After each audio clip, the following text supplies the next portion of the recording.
Hi, I'm the PC Expert Amateur, and this review is of the Deepcool FK120. And this is their alternative to the FC120. And Deepcool, when they recommended this one to me, said that this is better than the FC120, just for your information. That's what they told me. Okay, so let's go ahead and take a look at this fan right now.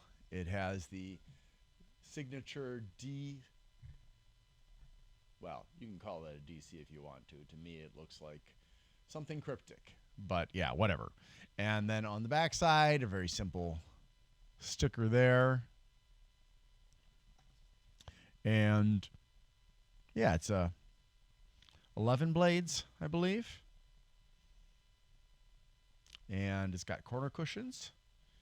It has rotation and flow indicators, and they did it a little bit differently. So I didn't notice it at first, and they're on opposite sides. So on one side you have the flow indicator, which points in, along the line, and on the other side, it points the direction of flow, right there. So let's go ahead and investigate the sound profile of this product.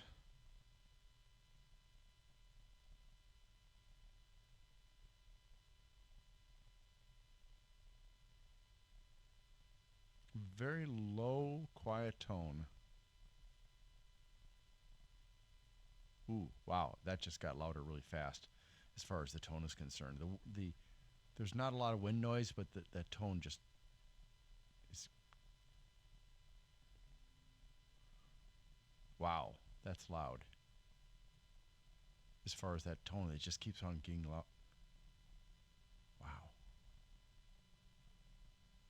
Still there. It's a low tone, and it's sticking out, so to speak. And the fan's wind noise is also getting worse.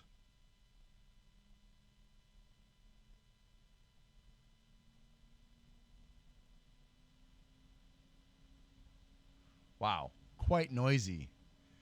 Now, now there's also a high-pitched noise in this, and supposedly 28 decibels.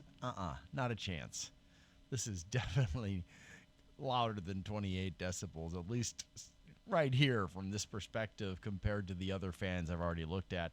This is one of the noisiest ones, and it's got that medium pitched noise that's quite piercing, and the low pitched noise is kind of not as prominent as that one is, but it's still there, plus the wind noise, of course.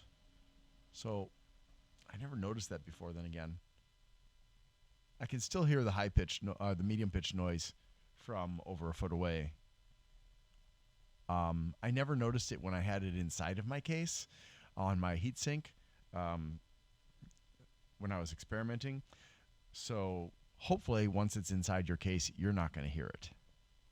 Let's go ahead and compare this to the sound profile of the Noctua NF812x25.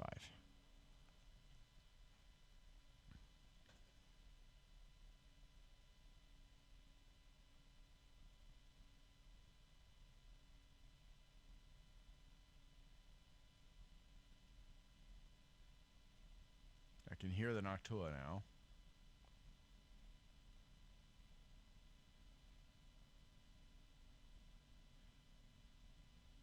The signature high-pitched noise is coming into play.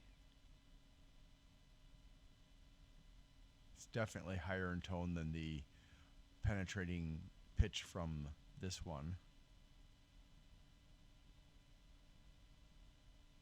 Now they're both at maximum RPMs. They're both rather loud, but this one has that medium noise, and it just, I think some people are going to hate this fan because of that. Let me go ahead and slowly turn this one off.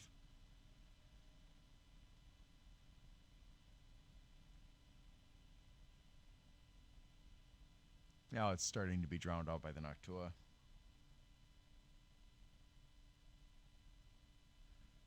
I can still hear something of that fan, but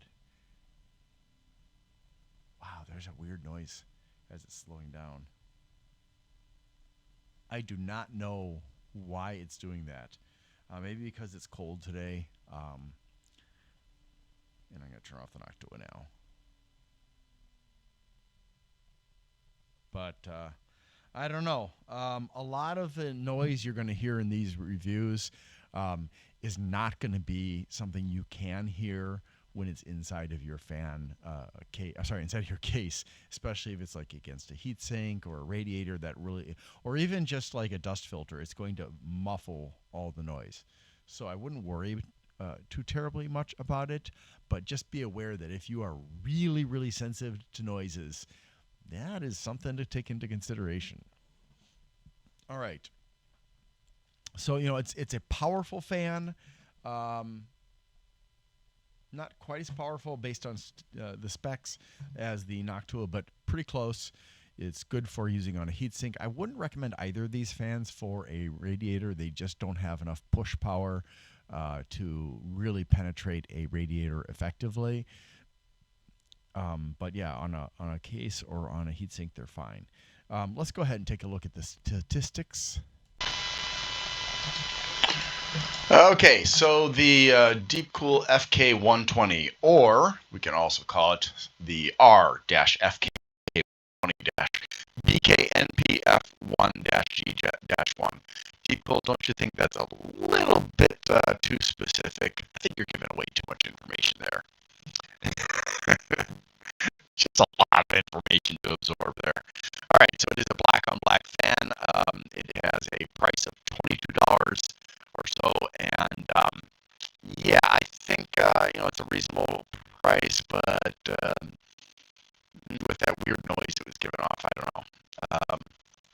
It has certifications from CE, UKSA, CA, and EAC. It's made in China, 120 by 25 millimeters. Don't have the lifespan information. I couldn't find it on the website. It's got a 1-year warranty only versus 150,000 hours and a 6-year warranty. No LEDs, 170 grams versus the 200 of the Noctua. 9 blades, same as the Noctua. Standard spacing for the distance between holes. And sorry, let me get that out of there. Minimum of 500 RPMs, maximum of 1850, with a variance of 10%. The airflow is 68.99 CFM.